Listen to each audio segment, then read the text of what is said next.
Aujourd'hui, la rentrée est toujours compliquée, mais c'est plus la rentrée, alors je me sens déjà sortie, je sais plus où j'en suis. Non, surtout, on est dans cette phase extrêmement étrange où tout fait signe vers tout, et ça, c'est une part. La fatigue, une part. La littérature, une part. L'espèce d'étrange sensibilité au monde qui me donne envie de faire enfin cette vidéo que je voulais faire depuis longtemps. On va parler d'Umberto Eco. Je pense pas qu'il soit la peine de trop présenter Umberto Eco. Bon, bah, le romancier, j'ai très peu lu ses romans en fait.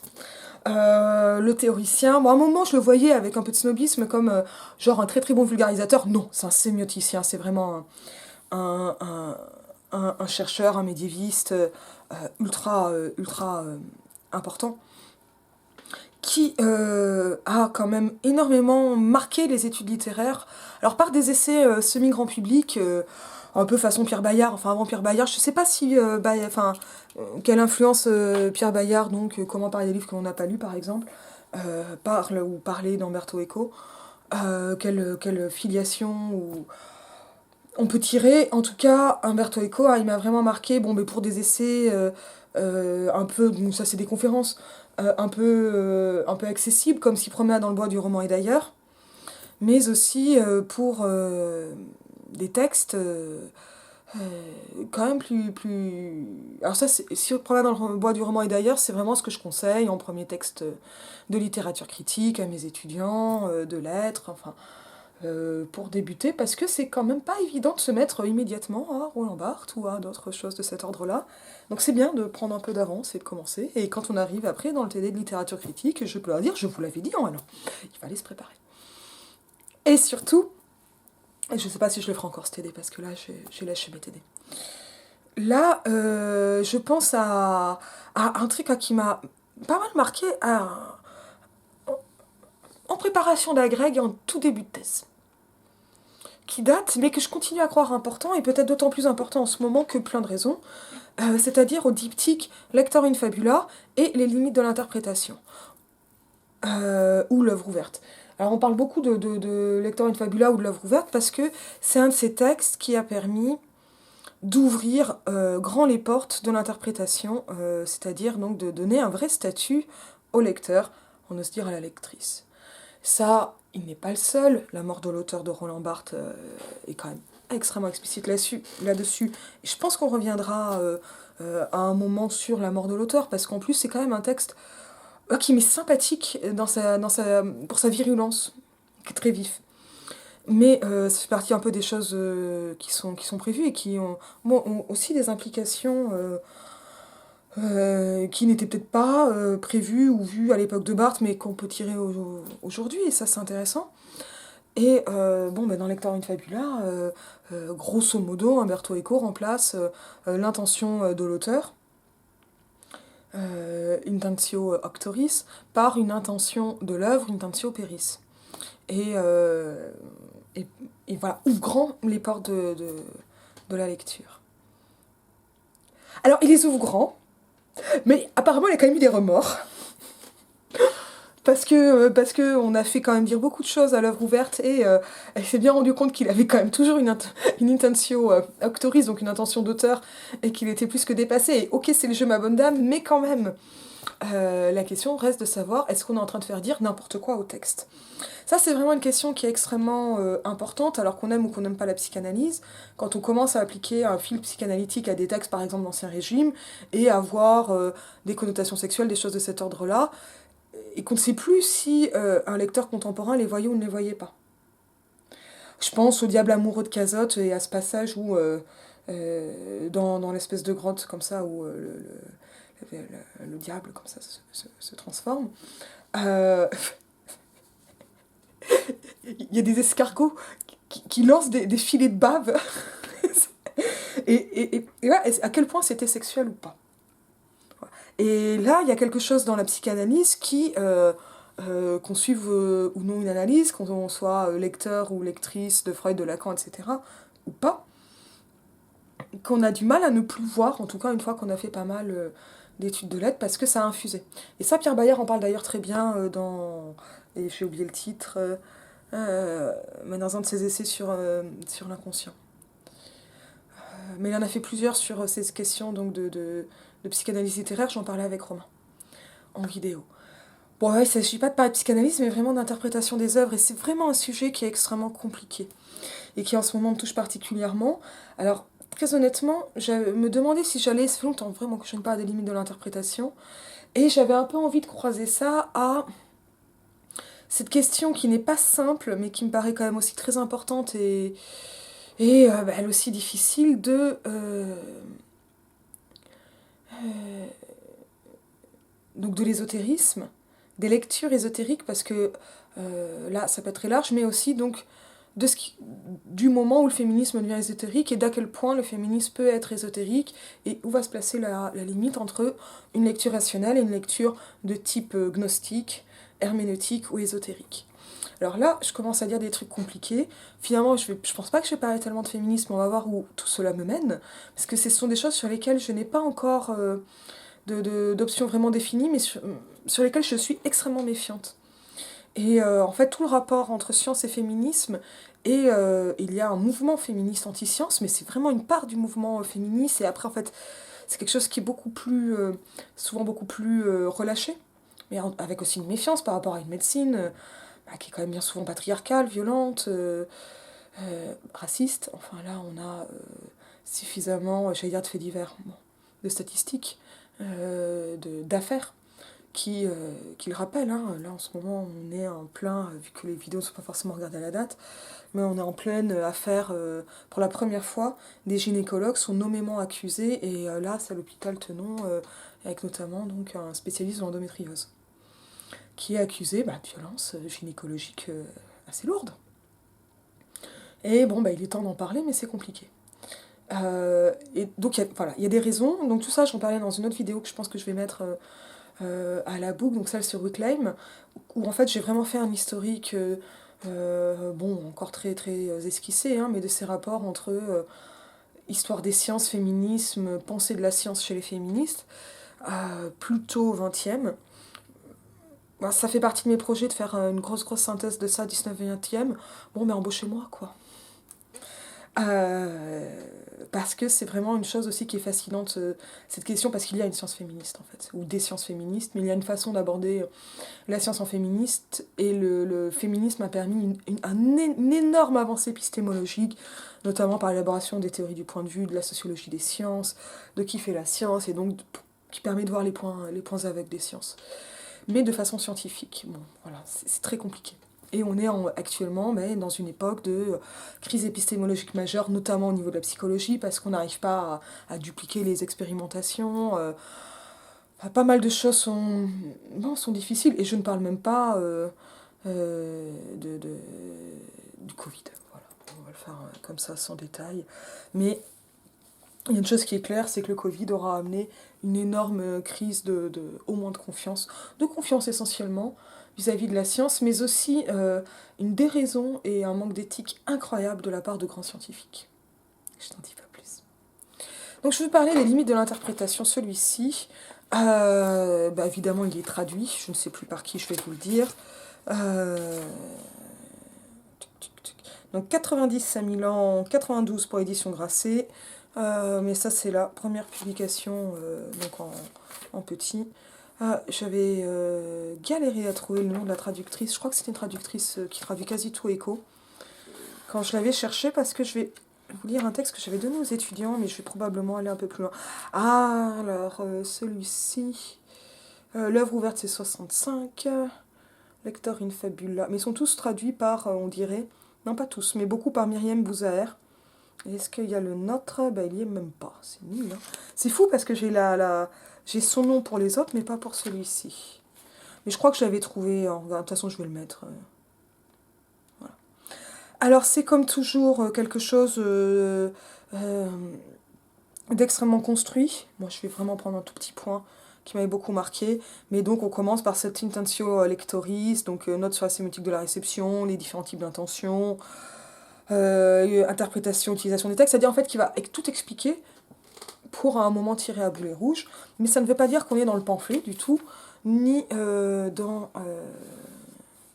des question... Enfin, disons que ça permet de recontextualiser ce qui, pour Umberto Eco, est au moins un malentendu. Donc ressemblance mémotechnique, travail de l'interprétation, critères d'économie, etc. Donc c'est une vraie méthodologie de l'interprétation littéraire. Et au-delà de l'interprétation, un gros truc sur les métaphores et l'interprétation des métaphores. Enfin, c'est les métaphores, les mondes possibles. Bon, ça y est, j'ai déjà envie de le relire, quoi. Moi, je vais rester sur une question qui n'est pas évidente. Alors, sur celle donc de l'héritage de l'hermétisme. Alors ça vient après la contradiction et le secret, qui m'avait pas mal marqué, notamment parce que là en fait, Umberto explique quelles sont les différentes façons de donner une impression de possibilité d'interprétation à l'infini et donc de profondeur. Alors, il y a des choses que vous pouvez trouver comme ça pour les surréalistes. Michel Murat avait fait un très bel article, je crois que c'est sur Death Note. Les beaux effets du surréel, c'est en 2 ou 3 parties. Moi, ça a été une claque monumentale à l'époque où j'avais lu Art, parce que le surréalisme, c'est un peu une recette. Quand on étudie en stylistique, on retrouve un peu toujours les mêmes choses. Et ça m'avait aidé à comprendre un peu Lynch, en fait, de lire cet article sur le surréel. Et là, on est vraiment sur donc l'hermétisme aujourd'hui. Alors, il faut peut-être revenir sur ce qu'est la gnose. La gnose, originellement, ce sont en fait La gnose, c'est une interprétation. Ce qu'on appelle la gnose, ce sont des mouvements d'hermétisme. Alors, quand on parle d'hermétisme, c'est que c'est étanche, mais ce sont aussi donc des mouvements d'interprétation du monde, le plus souvent à partir d'un livre ou 2 livres, non forcément reconnus comme apocryphes. Donc, en fait, on a pas mal de sectes alternatives au christianisme, des alters chrétiens. Je suis pas très bonne en gnose, hein, mais il y a un écrit gnostique en Pléiade, avec l'évangile de Marie-Madeleine, des choses comme ça. Donc ils n'ont pas été retenus par le canon de l'Église, et souvent, dans la gnose, on va avoir notamment des questions de transmigration des âmes, de va-et-vient entre un microcosme et le microcosme, notre niveau à nous, ou encore plus petit, le macrocosme. Ça, c'est des principes qu'on va encore retrouver dans l'homéopathie, enfin, avec ces idées que quand ça se ressemble, ça va guérir, enfin, ces choses comme ça. Donc ça, c'est pour le côté médical. Mais bon, avec aussi une espèce de dimension quand même souvent très cosmologique, très sensible, parfois très esthétique. Voilà. Et la gnose, voilà, ce sont des mouvements, ce sont des sectes, littéralement, des premiers siècles du christianisme. Et on va retrouver donc ces espèces de lectures hermétiques avant, donc, dans les mystères à secret ou à initiation. Donc il faut décoder, mais quand on a la clé, on peut tout décoder. Dans les mystères d'Éleusis, dans les religions égyptiennes, en tout cas telles qu'elles ont été importées dans le monde grec, puis dans le monde romain, et qu'on va retrouver, alors là je vais le dire en fait de très très loin, parce que ce sont des choses que je connais mal, hein, mais chez les Rose-Croix, chez les Cathares, etc., donc dans différents mouvements hérétiques, mais aussi à l'intérieur même de l'Église, parce que une hérésie, elle naît d'abord dans une église. Et ça existe aussi pour d'autres religions. René Guénon est un vraiment grand écrivain hermétique de l'islam. C'est incroyable parce que ces livres sont chers, donc j'en ai pas lu. Alors, et on va être donc page 63 de cette édition de poche française, le livre de poche LDP. Biblio-essai. Au cours des paragraphes précédents, j'ai essayé de reconstruire un modèle fort de sémiosis hermétique. Je reconnais que l'on est en droit de s'interroger sur le rapport entre ce modèle et les théories actuelles de l'interprétation textuelle. Donc là, on a vraiment Umberto Eco qui nous prend par la main, qui récapitule et qui continue. Eh bien, je crois qu'aujourd'hui, de nombreuses théories et pratiques reader-oriented sont, d'une manière ou d'une autre, débitrices de la tradition hermétique. Et donc là, il va falloir lire. Dans un de ses ouvrages, très discutable quant à l'enthousiasme fidéiste qui l'anime, mais non dépourvu d'argumentation séduisante, Gilbert Durand, 1979, voit toute la pensée contemporaine, contrairement au paradigme scientifique positiviste et mécanique, parcourue par le souffle vivifiant d'Hermès et la liste des parentés qui déterminent les rêveurs.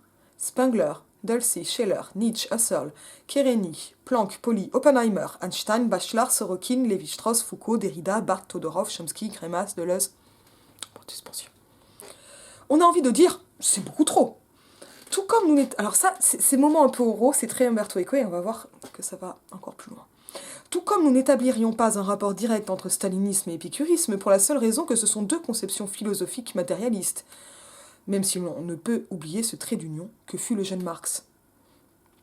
Ainsi, malgré la célébration que Durand fait du nouveau climat hermétique, il nous est difficile de déceler des traits communs à Nietzsche et Chomsky.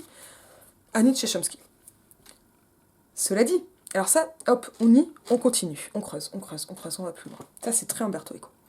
Cela dit, on ne peut pas ignorer non plus que le texte de Harold Bloom, 1975, sur interprétation comme Miss Wedding et Miss Poison, est explicitement d'inspiration hermétique. Et Bloom paie ses dettes à la tradition kabbaliste, que j'ai oublié de mentionner, et pour laquelle notamment les lettres de l'alphabet hébraïque en elles-mêmes ont un sens. Mais ça, c'est déjà le cas, en fait, quand on fait de l'hébreu biblique. Mais pour le coup, on peut aller très loin avec la Kabbale. De manière tout aussi explicite, Geoffrey Hartmann, tenu pour l'un des précurseurs de la Deconstruction, allemand LV1, revisite la tradition interprétative talmudique, Hartmann et Budik, 1986. En définitive, les renvois explicites sont les moins intéressants car, justement, ils se révèlent de façon trop lucide et critique. Pour établir un modèle abstrait de lecteur qui s'obstinerait à battre le texte, comme le dit Rorty, afin de faire prévaloir l'intentio lectoris, nous serions plutôt tentés de reprendre les caractéristiques de la sémiosis hermétique évoquée au paragraphe précédent et d'y trouver tous les présupposés d'une mystique de l'interprétation illimitée. Ce lecteur assumerait explicitement que... On y va. A. Un texte est un univers ouvert où l'interprète peut découvrir d'infinies connexions. B. Le langage ne sert pas à saisir un sens unique et préexistant, comme intention de l'auteur. Autrement dit, le devoir d'un discours interprétatif est de montrer que l'on ne peut parler que de la coïncidence des opposés. Donc, pas d'intention de l'auteur, mais, dans le même point, le devoir d'un discours interprétatif, donc ce qu'on fait en tant que lecteur-interprète, exégète, est de montrer que l'on ne peut parler que de la coïncidence des opposés.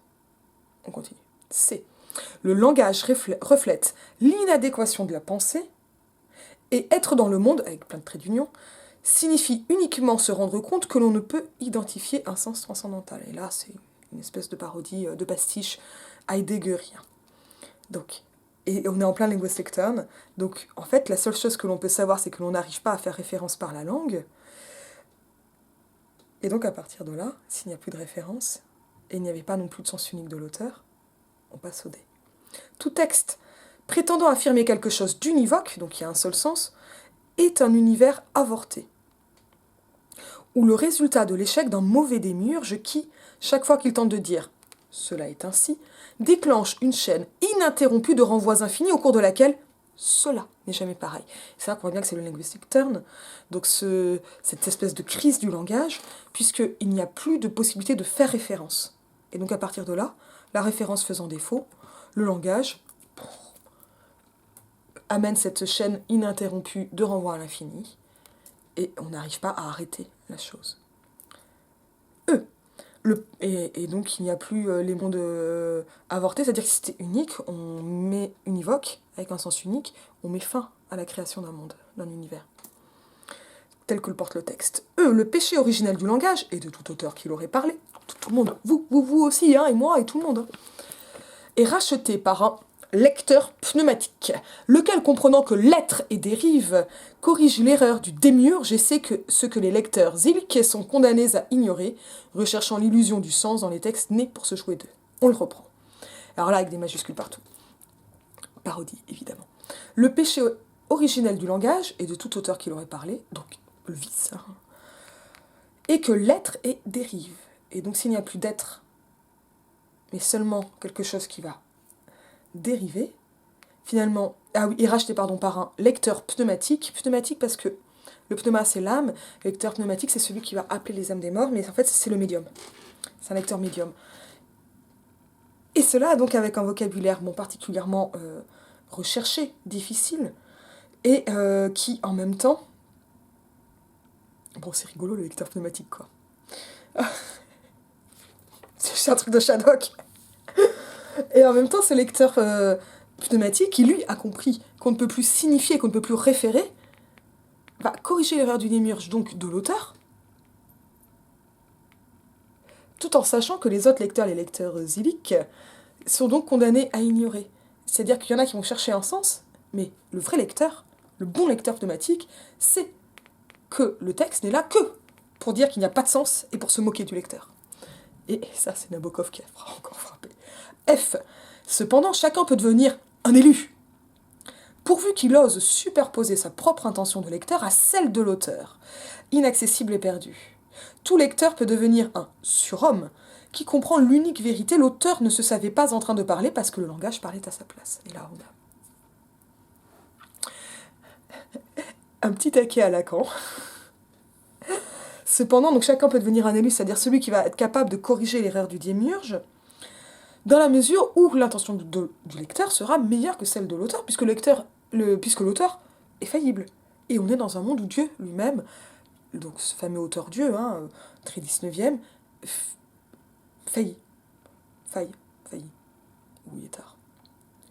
Et c'est donc le lecteur lui-même qui se fait surhomme et qui va ramener une unique vérité qui est la sienne. Alors même qu'on se rappelle, et on le fera en vidéo, Barthes nous avait libérés de cette univoque littéraire. Barthes nous en a libérés, mais le lecteur est arrivé. Un peu comme Zorro avec ses bottes et son sens unique. L'auteur ne se savait pas en train de parler parce que le langage parlait à sa place. Pauvre auteur, il en manquait. G. Pour sauver le texte, pour transformer l'illusion du sens en conscience que la signification est infinie, le lecteur doit pressentir que chaque ligne recèle un secret, que les mots ne disent pas, mais évoquent le non-dit qu'ils masquent. La victoire du lecteur consistera à faire tout dire au texte sauf ce à quoi pensait l'auteur, car dès que l'on découvrirait un sens privilégié, on serait sûr que cela n'est pas le vrai. Les illiques sont ceux qui interrompent le processus en disant « j'ai compris ». Alors, pour sauver le texte de tous ces malheurs, parce que la signification est infinie, donc on ne peut jamais l'arrêter. L'arrêter, c'est vraiment dire, bon, voilà, on a compris. Le lecteur doit pressentir, donc un vrai bon lecteur, dans ce sens-là, dans cette mystique herméneutique moderne, va supposer un secret dans chaque ligne, donc un d'autre sens, caché, implicite, que les mots ne disent pas, mais évoquent le non-dit qu'ils masquent. Donc les mots ne disent rien, mais ils vont faire signe, parce qu'ils ne disent pas, au fait qu'il y a un secret. Et alors là, si vous n'êtes pas, avec ce genre de périphrase, dans ce lourdeau de la Dame à la Louve, qui arrivait à voir derrière les paupières fermées l'œil séduit, c'est que vous n'êtes pas tout à fait un lecteur d'Umberto Eco. La victoire du lecteur donc consistera à faire tout dire au texte, sauf ce à quoi pensait l'auteur. Donc ce qui compte, c'est de le faire parler. On a les moyens de vous faire parler. On sera sûr que ce n'est pas le vrai. Et donc finalement, ce qui sera le plus assuré sera finalement le plus à rejeter. H, l'élu est celui qui comprend que le vrai sens d'un texte est son vide, puisqu'on est en pleine crise du langage. I, la sémiotique est un complot de ceux qui veulent nous faire croire que le langage sert à la communication de la pensée. Mais quelle idée! Le langage ne sert à rien, il sert juste à signifier de façon infinie sur des choses qui ne veulent rien dire. En montrant, par des signes, comment ils veulent dire tout autre chose que ce qu'ils ont l'air de vouloir dire pour finalement, dans leurs interstices même, ne rien dire de défini. Mais vous laissez entendre. C'est peut-être là quelle est l'aspect. Je préviens l'objection. Il s'agit bien évidemment d'une caricature des théories de l'interprétation infinie. Mais, outre que les caricatures mettent en évidence la physionomie, les tendances et les traits autrement insaisissables chez le caricaturiste, il n'en demeure pas moins que cette caricature ne nous présente pas un monstre. Et plusieurs des principes énoncés ci-dessus ne sont pas à mépriser in toto, donc en totalité. Cependant, pris tous ensemble, ils tracent le tableau d'un syndrome pathologique de l'allusion et du soupçon, et impliquent une métaphysique aussi influente que souterraine de la ressemblance. Et donc après, voilà, il va y avoir toutes ces questions donc, de l'analogie, de la ressemblance et du secret qui vont être traitées. Alors, pourquoi j'aime ce passage? Parce qu'il est drôle. Parce qu'en même temps, je trouve qu'il est...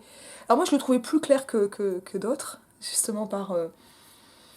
Mais parce que je pense que c'est parce que la mystique m'a pas mal intéressée, même si je n'y connais pas grand-chose. Mais je le trouve très drôle, et en même temps, je le trouve très fort pour le deuil. Allez, boum, mettez au deuil, impromptu. Parce que là, je suis vraiment dans une grosse phase de chagrin, et où je pleure pas mal en ce moment. Ça se voit, ma gueule défaite. Mais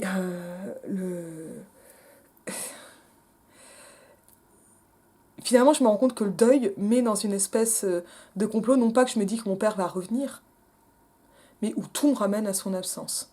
Et c'est vraiment une idée... Voilà, je voulais parler de ce texte depuis longtemps, mais d'un seul coup, je me suis dit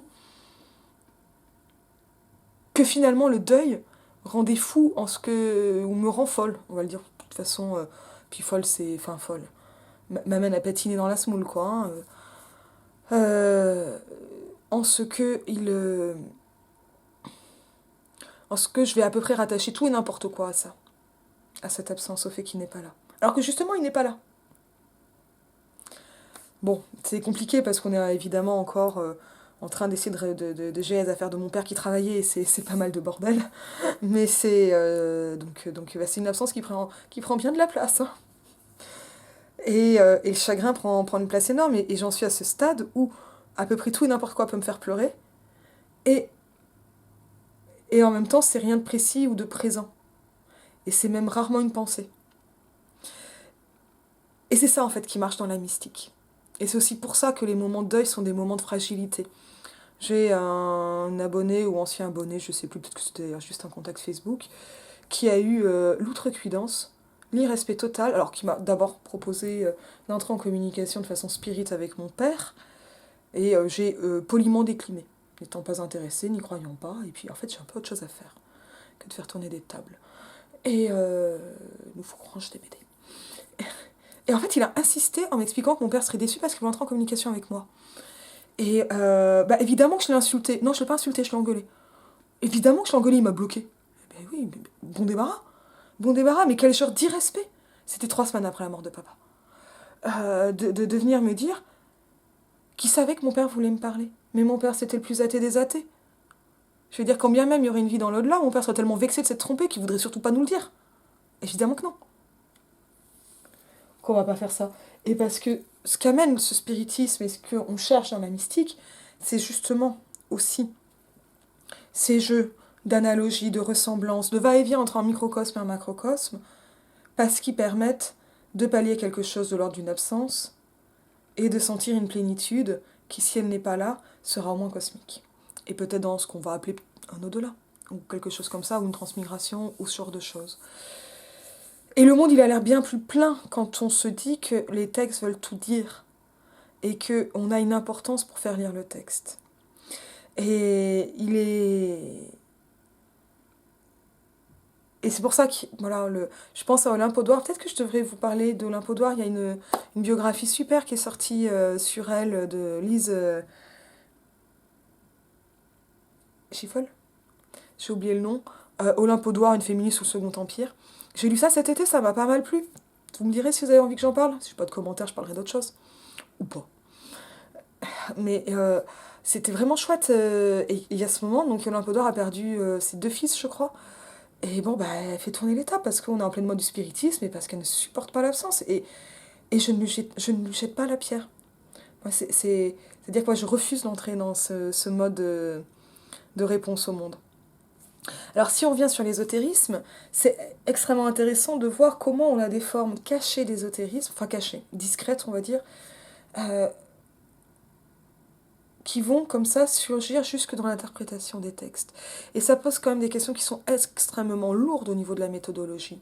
Parce qu'est-ce qu'on tombe dans un relativisme que bah, je vois très rapidement de «oh bah c'est mon opinion» et, bah, tous les gens que je peux avoir dans le public de mes cours, on va le dire comme ça, ont pu... j'entends toujours, c'est mon opinion. C'est un truc que je supporte pas, opinion c'est un mot négatif. En fait, quand vous avez une opinion, c'est-à-dire que vous n'avez pas pensé. Il faut au moins avoir une réflexion. Et, euh, et comme si toutes les opinions se valaient. Et dans le même temps, ça vient donc de la critique de la faculté de juger de Kant et de quelque chose qui a été essentiel et qui est un tournant majeur pour notre pensée de l'art, parce que Kant, c'est celui qui va théoriser de façon universelle la subjectivité. Et donc il est à la fois le summum des Lumières et la porte ouverte au romantisme. Parce que quand on regarde une œuvre d'art, on n'est pas seulement touché par le beau, mais on a envie que tout le monde soit touché avec nous, et en même temps c'est pas grave si ça ne l'est pas, et en même temps on en a envie. En gros. Et l'ésotérisme, il y a de ça. Parce que il peut y avoir après... voilà. Alors, l'ésotérisme littéraire, bon, que je pratiquais, parce que c'est marrant déjà à pratiquer. Et parce que quand je préparais l'agrégation, j'ai tellement bûché que j'avais été capable de faire des plans de leçons sur le bœuf bourguignon. Parce que oui, le bœuf bourguignon, vous pouvez en faire un plan de leçon. Ça marche. Ou ce genre de choses, parce que ce sont des logiques que finalement on peut appliquer à tout et n'importe quoi. Et ça devient aussi marrant que quand Charlot, dans les temps modernes, passe de la chaîne de montage au bouton de la robe de la dame, quoi. Du mécanique appliqué sur du vivant, voilà. C'est ce décalage qui va être amusant.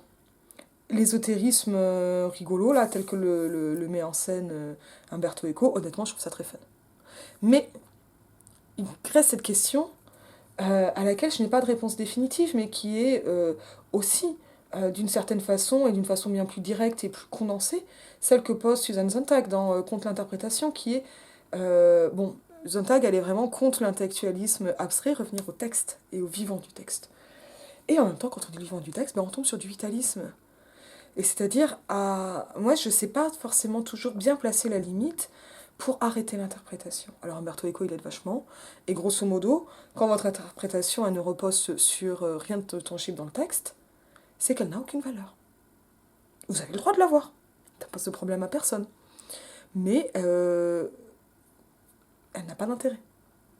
J'ai été tombée, enfin c'était une étudiante, ancienne étudiante maintenant évidemment, qui m'avait envoyé qui était tombée sur Stendhal sur un site d'un type qui cherchait des anagrammes partout chez Stendhal. Et Stendhal, c'est intéressant parce que Stendhal, il fait ce qu'il peut pour donner cette impression de cryptage généralisé.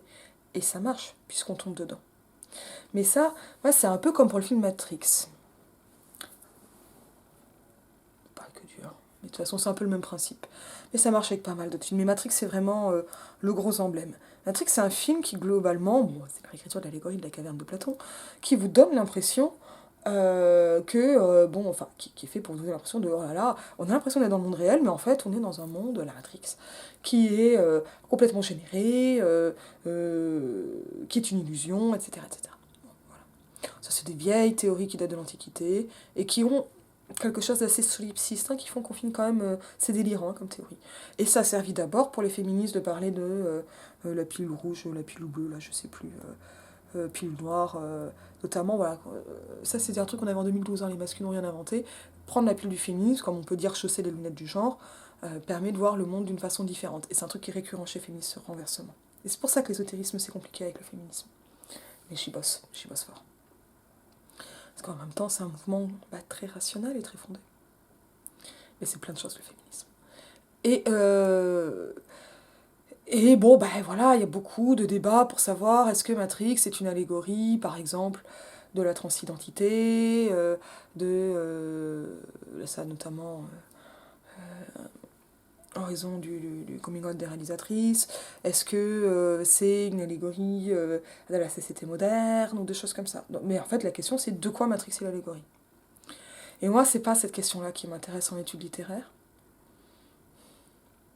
Parce que, et Renan même lui-même me l'a montré, en fait, du sens, je pense pas qu'il y en ait beaucoup. Bien sûr qu'il y en a. Mais je trouve qu'on est plus sérieux et plus fondé quand on commence à chercher. C'est plus difficile, en fait. Pourquoi on a l'impression que ça a ce sens-là et comment ça fonctionne pour donner ce sens-là. Bien sûr que les choses ont du sens.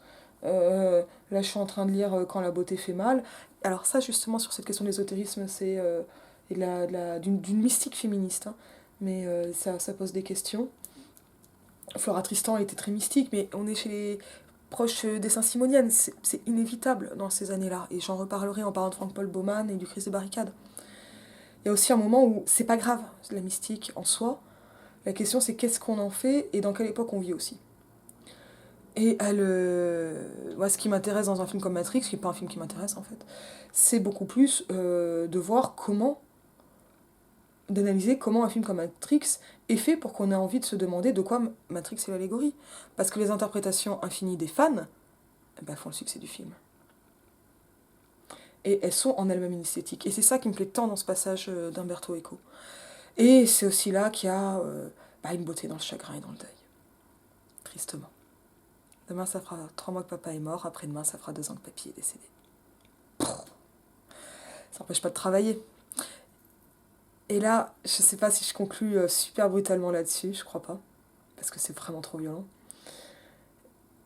Mais cet ésotérisme, il fait du bien, il est esthétique.